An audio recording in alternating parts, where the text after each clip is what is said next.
tell us that, and that's obviously complicated. Well, the Rodgers situation, I think we all, the best way to put this, expect him to go back to Green Bay. A lot of us thought that announcement was coming this week. I think it may come next week, but it's happening. With Russ Wilson, that's just different. They're playing games over there. Pete Carroll came out today and said that we don't have any intention of moving him, that kind of thing. Well, that's coded language for we're going to make him ask. We're going to make him the bad guy, make him say it, right? So I don't know if Russ is willing to be the bad guy, but we've been waiting on that divorce for a couple of years. I mean, this has been something that's been coming for a long time. It wasn't just last year. It's something dated back a couple of years. So I reached out to somebody at his camp. They've been radio silent on me for like 4 days. So that usually, no answer is an answer. So, I guess we'll see. But they're going to make Russ ask for it. You talked about Watson. The grand jury is supposed to come back with a recommendation on April 1st. Sure. So that's the point where we'll start to know on that. But that one's interesting because that's so far into the process that you've already got to have a plan. Like you've got to have a backup if that's going to be your plan that you're trade for him, and then they come back with charges. Like what are you going to do? So you've got to have a plan in place for that kind of thing. So that's an interesting setup. And they're going to be getting rid of a couple players there in Houston. Tunsil will be out. Cooks will be out. So they're looking to make a fire sale in terms of trades. So. Which will be interesting to see, but do you kind of think then with the quarterback situation, if Rodgers stays put as expected, that you're going to have a situation where everybody was thinking there was going to be this crazy offseason of all these quarterbacks changing spots, and it could end up being Jimmy G changes spots, and perhaps that's it, and Watson if he's able to? That's a possibility. I mean, that is a very real possibility. There's a couple of guys that'll get new homes. Teddy Bridgewater will have a new home somewhere. Sure. Mitchell Trubisky will have a new home somewhere. Marcus Mariota, those guys all have new homes. What do you make of this Mitch Trubisky phenomenon that we feel like we're in the midst of? This is a guy that everybody in the league had an opportunity to evaluate a year ago. He gets 1 year, $2.5 million to go be the backup in Buffalo.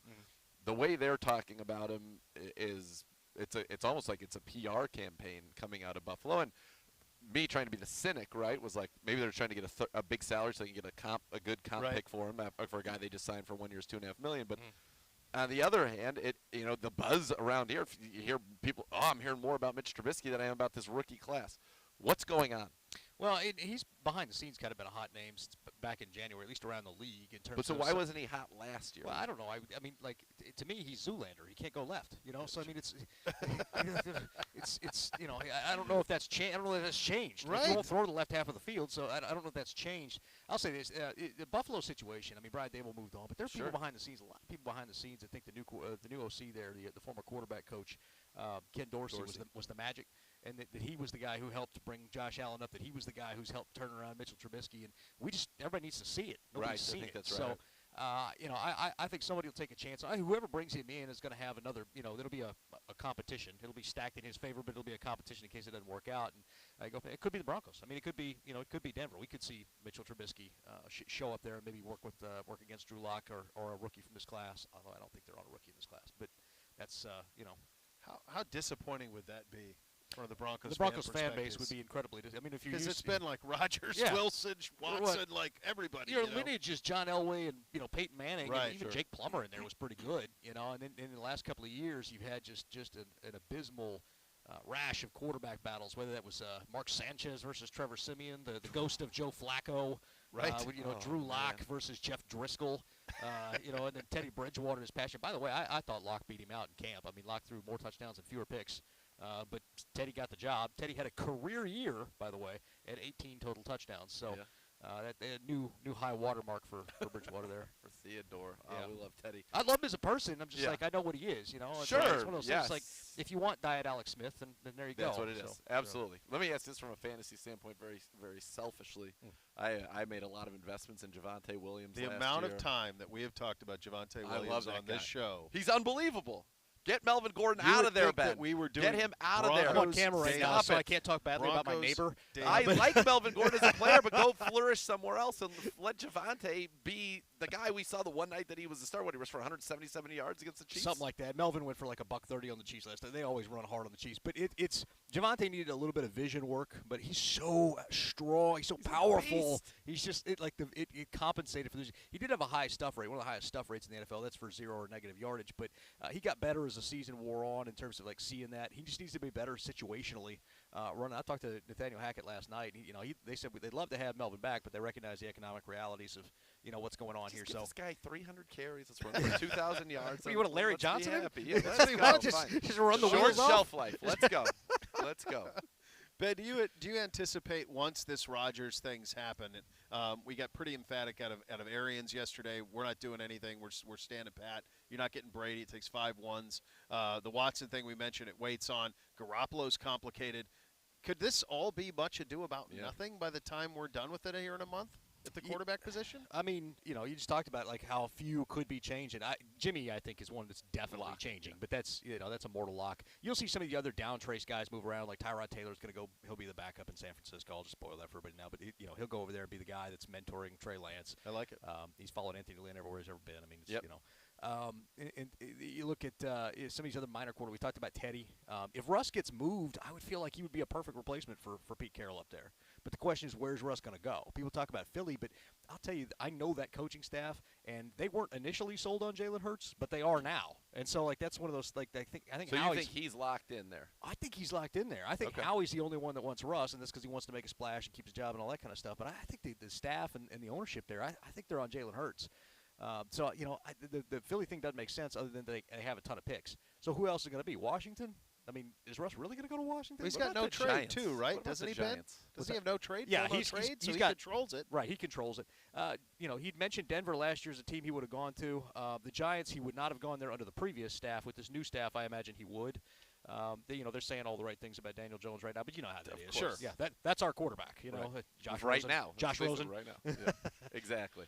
Anything for the Browns? Obviously, we know wide receiver is a big need here. You want to bring Clowney back. Yeah, I think they want to bring David Njoku, the tight end, back as well. Anything that you're kind of hearing about the Browns as you get ready for this free agency wave, which really kind of starts in many ways right here in Indianapolis? Yeah, I think everybody knows they're on receivers. I mean, that's not a secret to anybody. They've been, they're out here shadowing Garrett. They talked to Drake for a second there, and they're out here talking to receivers. As far as Jadeveon goes, I don't know that he's coming back. I don't know that. The Njoku thing, I think they want that to happen, but I don't know that Clowney's. I think Clowney wants to cash in on the market again, and I'm not sure that Cleveland's going to offer him the most money. Yeah. You see people, you know how it is with Clowney. I mean, he wants he was great with us, and he was actually very good with Beau and I, and had the 9 sacks, got the most since he had with Houston. It's nice. I think he enjoyed being opposite Myles Garrett as well. I was gonna say, I think that helps him out a lot too, because he kind of started to get the reputation as mostly a set the edge, run stop, an elite run stop guy more so than a sack artist. And I think those 9 sacks really help break people up that he can still do that. Oh, he was disruptive. I think our pressure rate with him on the field was 34%. And without him on the field was 25%. So he made a big difference. I think the Broncos are still looking for their first pressure this last year. Bradley Chubb finished with 0 sacks. Wild. So he's never been the same since the injury. He hasn't, and he clearly wasn't healthy. And then you had, Malik Reed, who's fine as a situational guy, but he's just not he's not an every down starter. And I'll tell you, we had Weatherly come out from Minnesota, or whatever, and that guy might be the most interesting man in the world. Like, he might be. He's got like a glass blowing series on Netflix. He plays like 10 instruments. He could solve a Rubik's cube, and he's like some kind of savant. A savant. Yeah, exactly. Speaking of interesting, always interested to see with the ownership situation in Denver. Where are we with that? Is this imminent? We hear $5 billion tossed around. That seems that's a little high. That's high. Okay. You're probably looking at 4.2 to 4.5. It's an auction, so it could get driven up, but that's probably the price you're looking at. It got evaluated, I think, at 3.8, but we all know the preview it's going to go for over that. There are some groups that are together right now. Peyton Manning belongs to one of them, and that's we'll see if that works out or not. John Elway was trying to get involved with some of them, but it just hadn't materialized. I know they talked to the guy from BET or whatever, and that was a big story for a minute there, but he is nowhere close to the money. Nowhere close. And people don't generally understand the difference between $1 million and $1 billion. No, it's right. quite significant. I always have to explain as a function of time, right? Like, so it's like 1 million seconds, It's like 11 days. How long do you think 1 billion seconds is? He went to private school. Many years. 33 and a half years. Yeah. That's the difference between 1 million and 1 billion. People just do not consent. They're like, Peyton Manning's got $200-something million. I'm like, yeah, man, that's not even close. Yeah, you're not even getting there. So you think it'll be a conglomerate? I mean, yeah, it'll be a group. That Fenway group, I know, is sniffing around. You got that guy that owns the Jersey Devils or whatever, trying to get involved. There's a couple of the guy from Fanatic Sportswear. He's in the Peyton Manning group. They're trying to get. So there are a bunch of money. Yeah, Fanatics. Yes, they did. So that's part of it. And then Phil Anschutz locally, he sold his stake in the LA Kings. He's still got a little bit of piece of the Lakers. I think he needs to get rid of, but otherwise he was interested. So we'll see. Will there be any more of these? Like, is there? I'm always curious about Washington with Snyder, with just all the stuff. They've been trying to squeeze him out for years, right? But it's like it feels like they can't ever get enough. He might be coated in Teflon. I don't know. He's just. They've been trying to squeeze him out for years. This new investigation, this may put it over the top. And Bezos was the one he wanted. Right. Was Washington. The other owners don't want him in there because he can buy and sell the whole league. But right. You know how that is, man. You get a bunch of people with ego together, and they're all powerful, and then you got a guy that they got to be beholden he's the to. one, right? There's like everybody talks about like listen. There's always somebody with more money. There's always someone, and then it's for him. Maybe actually not. no. You keep going up the chain. Eventually, you get to Lex Luthor. So there it is. Kind of has. It's appropriate, yes. certainly. It's an incredibly exciting time in the league, Ben. When you think about how much fun it is to talk about these quarterbacks and the franchise move we had. I mean, we saw the story earlier in this week. 208 people watching the Super Bowl. It almost is like this league is. It just you keep saying, well, it can't get any bigger, and then it does. It just keeps getting bigger and bigger and more money, more profitable. My God, even in the play-by-play, the analyst side, we've seen the Aikman move, and we were waiting on Amazon what they're going to do. We're just waiting on those salaries to trickle down, right? Exactly. Yeah, make their way here. Yeah, certainly. But it really has. is. It's gambling money now on top of it. But this is Right. presenting a new problem because the spotlight on officiating now is so big with one call can flip millions and millions of dollars with one call. So that's one thing. They've got to get the full-time referee thing done. But beyond that, they just keep bringing in more revenue channels with this stuff and more. But I think the baseball being where it is moving from America's pastime to America's nap time has kind of helped that out. So. It's wild. I mean, it is wild that is going on right now. They've just canceled the first 2 series of the season. They won't talk again until tomorrow, and it's like. It's unnecessary. But it's also a blip on the radar compared to the combine. Right. You got guys in their underwear running 40 yards, and that's a bigger story than the fact there's no baseball. Much. It's wild that we've gotten here. Yeah, Ben, I'll get you out of here on this. We've talked a lot about the quarterbacks from this class of quarterbacks.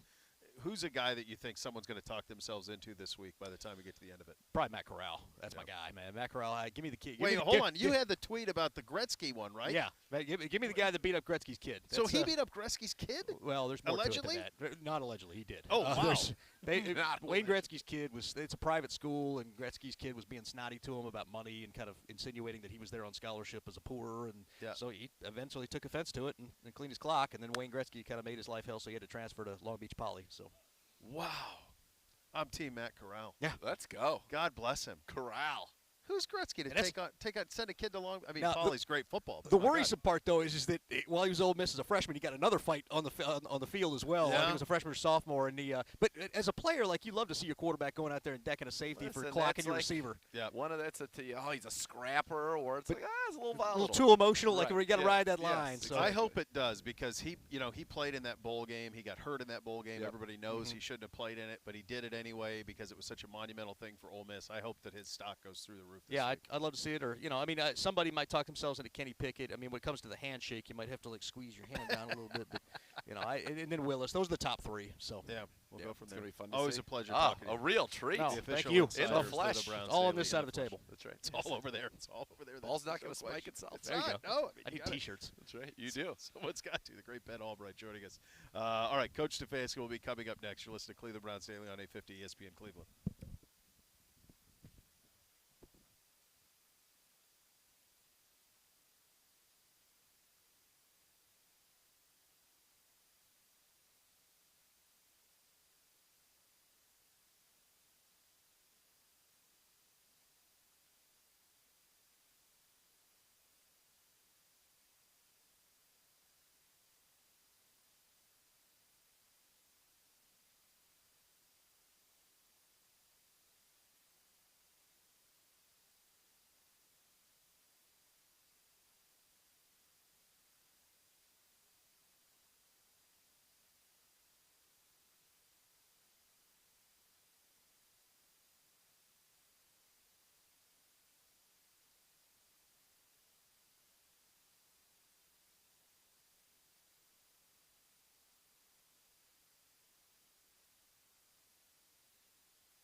Overall, the real business machine preferred camping providing your Cleveland Browns and all the X's and O's for your offense. Call 216-45-2000. Visit OhioBusinessMachines.com.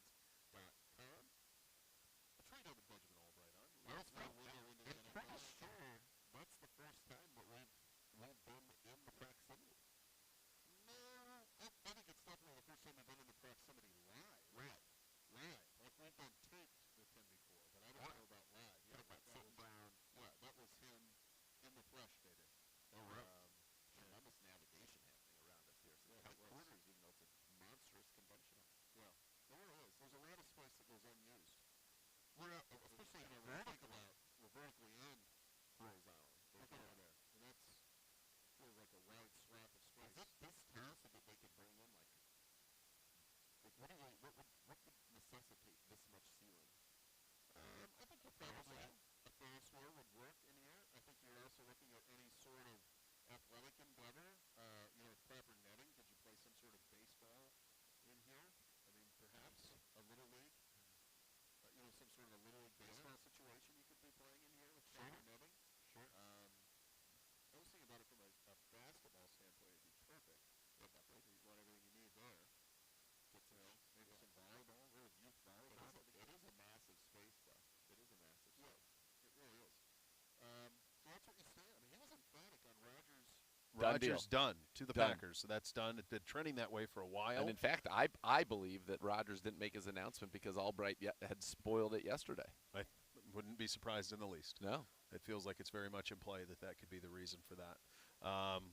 So that was pretty informative, and you do get the feeling that less will be done than you think. It already feels that way. Like it's if you were to say, like the wind is out of my sails on that. I was so excited. Quarterback frenzy. Right. It feels like all we're waiting for is Watson. Nothing. But that's going to be tricky.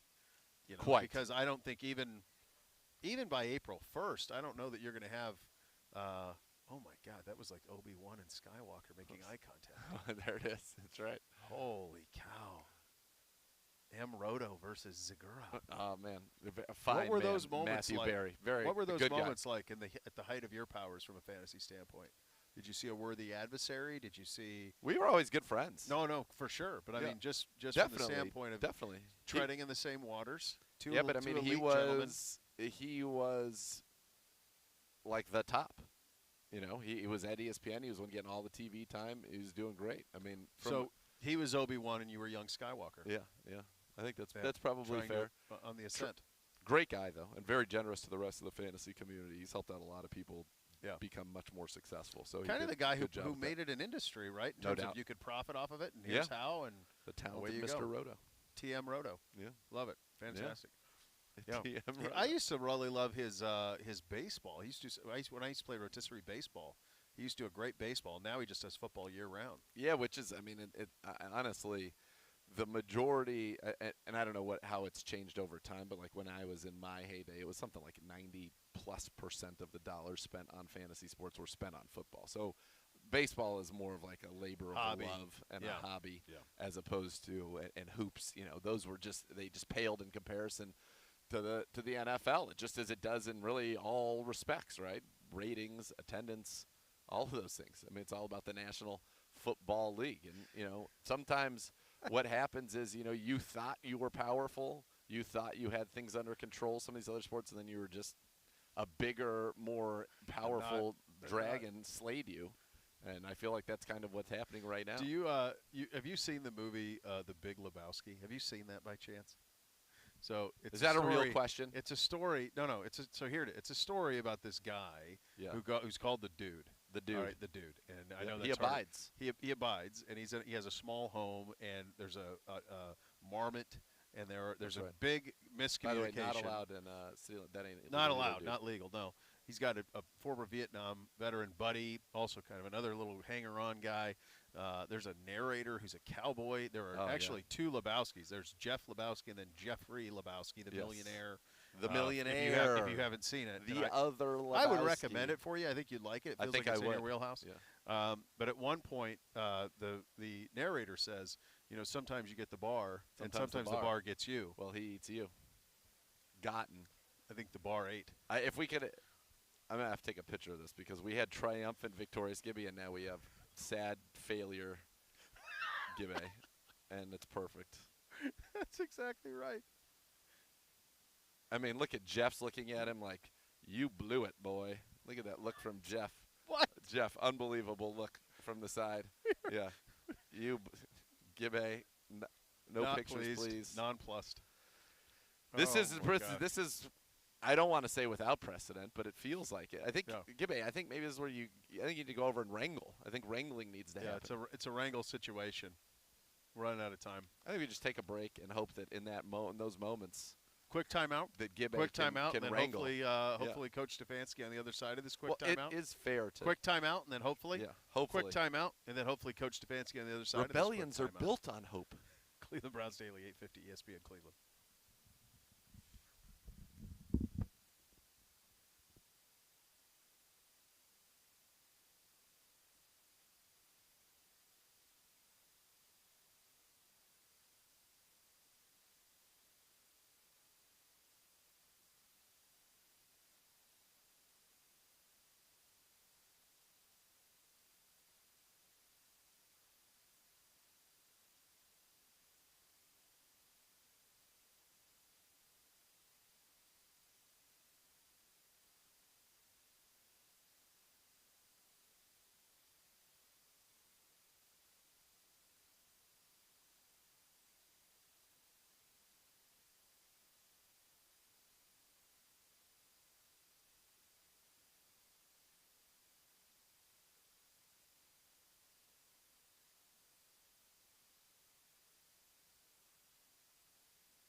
If a car, truck, or motorcycle accident caused your injury, call the injury attorneys at 1-800-ELK Ohio for a free case review. Elk & Elk is a proud partner of your Cleveland Browns, and we ended last show with a luminary among luminaries. And boy. We end today's show with a luminary among luminaries. Our head coach, Kevin Stefanski. How you doing, man? I'm good. Who was the luminary yesterday? AB. AB. We're going right to the top. Well, I don't know if luminary is the best word for him. Well, we put pressure on him. Right, it's fat. I mean, your words, not ours. That's right. We put. I just wish he was smarter.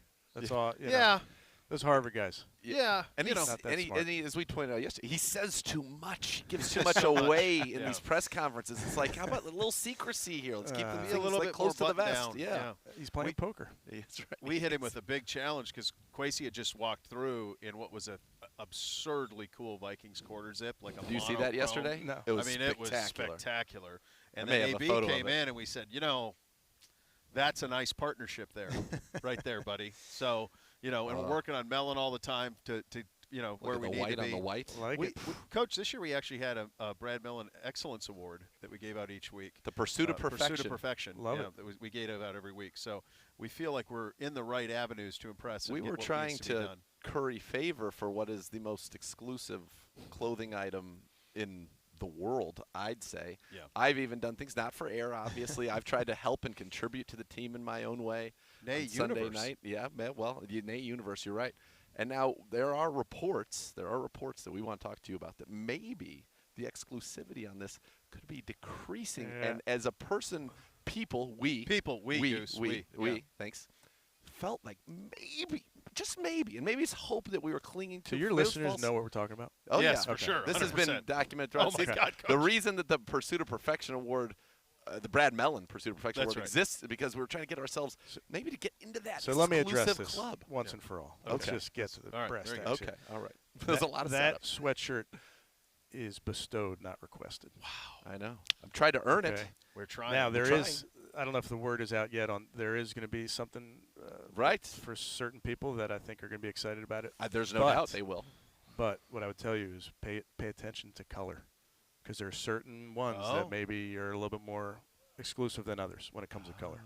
Whoa. So if you were to say to an aspiring bestowee, Yeah. I mean, and we've heard, in fact, I know that before Kwesi left, that Kwesi, not only was it bestowed upon, but it was like a ceremony, a Some line sort of ceremony we're of told 70 people hand passing it down and down until before he got it. That, but if somebody wanted to end up being at the end of such a line, what do?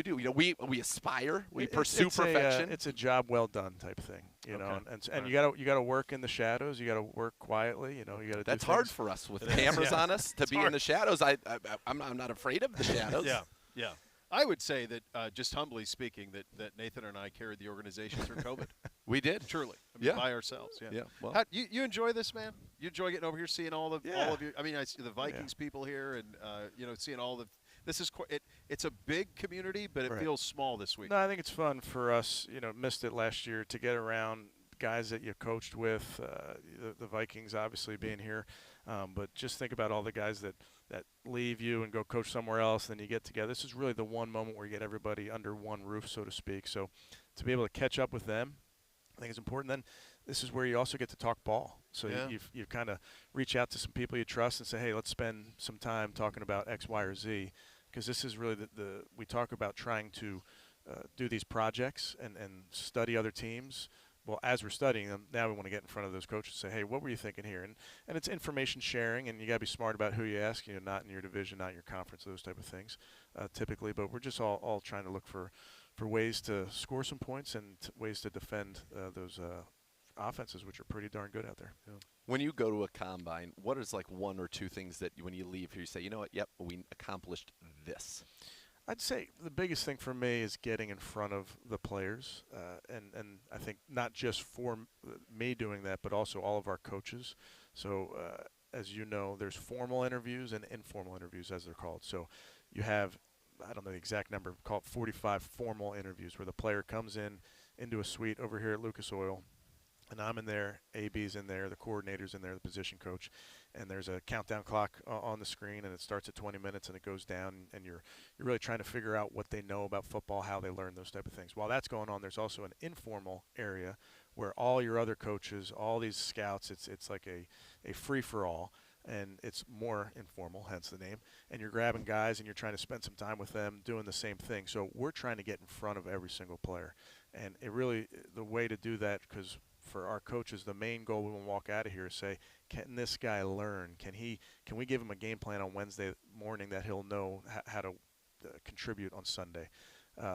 Conversely, or in addition, I should say, our medical staff, this is a huge part of this. Yep. And our doctors are pulling and prodding and doing MRIs and doing all sorts of tests because that's a big piece of this. See what the guys, how they are physically coming into the NFL. Is there a guy in your time coming over here, or even through the draft process, that you fell in love with at the combine that you didn't get your hands on and was not part of the organization? Boy, if we just could have had him. And then one that you landed. And I think back to even the drafting of JOK and just your face on, by God, we got him. Yeah, I think Andrew and his crew do a great job of highlighting some of those guys that I got to keep an eye on, especially when we get to the on-field portion of it. Because I haven't done all the work that they have to this point. I'll get there, but I'm slowly getting there. So I'm watching the tape. So there will be an offensive lineman out there. I'll say, man, who is that? Look at those feet. And AB will be like, all right, it's so-and-so. He's going to be a first, second rounder. So you can kind of fill me in because I just don't know a ton of guys to this point. But I'm working hard. And you mentioned falling in love. You put the tape on, and there's certain guys where you fall in love. Sometimes you just the tape jumps out at you, and you hope when you fall in love with those guys that AB doesn't tell you he's the first overall pick and you don't have a shot at it. All right, Coach, wide receiver is something that we talk a lot about, and I know that there are a lot in this draft and maybe some that you will fall in love with or others certainly have. But not getting into specific guys, what is it that you want out of those positions in your offense? What are the traits that you look for? You say, that's a guy that does what we want them to do. Well, I think you can't be too dogmatic about it because we're looking for traits. And by the way, can I just say that you and AB are the only people probably here, maybe Quasi now as well, that will consistently use the word dogmatic. If there's a better, I'll use a better word. Give me a better word. But you don't be so rigid. There you go. In what you're thinking, because there's so many exceptions to the rule. So to me, we find a guy with traits, and then it's our job as coaches to put those guys in position and have them go succeed and make plays for you. So they come in all shapes and sizes when it comes to receivers. There's some guys that will run really fast in the 40 but don't play fast. There's guys that, conversely. So just trying to make sure that we're real honest about the evaluation. I think the best thing we can do is by the time the draft rolls around, we know who these players are. Then we can make a decision on, all right, this is a better fit because, player A and player B, one guy is this size, one guy's this size. They're even. We have them graded exactly the same. Okay, this guy's versatility or this guy's catch radius, whatever it is, that can be the breaker of the tie, if you will. But I just think now's the time to just be honest about the skill set. That skill set, and we saw it in the postseason. We talk about you got to be able to defend every blade of grass, make it a challenge on defense. The guys right behind us with Jamar Chase, they accomplished that. You can do it that way. You can do it in multiple ways. I think about Njoku is great with that with us in terms of down the middle of the field. In terms of that versatility and adding that next level, where's that priority? Yeah, I think versatility is big. We talk about it. It's something that comes up in the receiver room, comes up with tight ends. It came up with JOK when we were looking at him last year, a guy that can cover the tight end, can cover the back. You can blitz him. So, listen, you can get good players that are, quote-unquote, one-trick ponies. And those guys can help you win. If it's a great trick. It better be a great trick. But I think more and more in this game, you need guys that you can do multiple things with. And I think there's great examples of guys in the postseason that you saw making plays 1,000 different ways. I want to ask you about kind of your journey in 2 years, right? You come in, it's your first time being a head coach. You go on, you win the Coach of the Year. Now you don't accomplish the ultimate goal, but a heck of a season. Last year, some adversity didn't go the way that you wanted. I think people see you and they hear you and they say, the culture of calm that we talk about in Berea at the Cross Country Mortgage Campus. But you're fiercely competitive. I know that even after that good year, you wanted to figure out how can I be better. And I'd imagine after this year, you were probably even more relentless in pursuing how can I be better. What did you learn about yourself in coaching and maybe something that you want to grow into year 3? Yeah, I think if you're in this game, you're in this game to win. And I think for our staff, I know for our players, but just specifically to myself and our staff, we didn't accomplish what we set out to accomplish, and that is really hard. It takes a minute to get over that. Now you do have to turn the page, and you do have to set your sights on 2022. But those are the hard conversations you have to have with each other, and because we fell short of our goals. Okay, why? And we got to you got to get to the bottom. The answer is sometimes simple, sometimes it's not. But that's where I really rely on our staff, and we spent a lot of time in those first couple weeks after the season reflecting, and I asked each one of them to give me their thoughts on really that very question. So we spent a lot of time with it. I do think we are working our way towards some things that we think can put us in better position moving forward, myself included. But that I think you have to do that year in and year out. But to your initial point, it's so competitive. There's one team out of 32 that wins it. That Super Bowl ends, and there's 31 teams that didn't win the Super Bowl, and it's just it eats at me. It eats at all of us in finding ways to get there. We want to get there. You want to win it, and it's just such a competitive league. Coach, get you out of here on this one. Your 10-year-old, just a pretty wicked Jay. Is that all you teaching him that, or where's that? Is it Grandpa? Oh, I've been told by my brothers. I got 3 brothers. I've been told I'm not allowed to teach my kids how to shoot. Is what I've been told. You outsource that? So that's not me. You either have it or you don't. So I think he had it the other day. He did. It was fun to see him. Thanks, man. All right. Enjoy the rest of the week. Yes. Your head Thanks, coach, guys. Kevin Stefanski, here on Cleveland Browns Daily. The next level is coming up next. Thanks for listening, everybody. Cleveland Browns Daily, 850 ESPN Cleveland.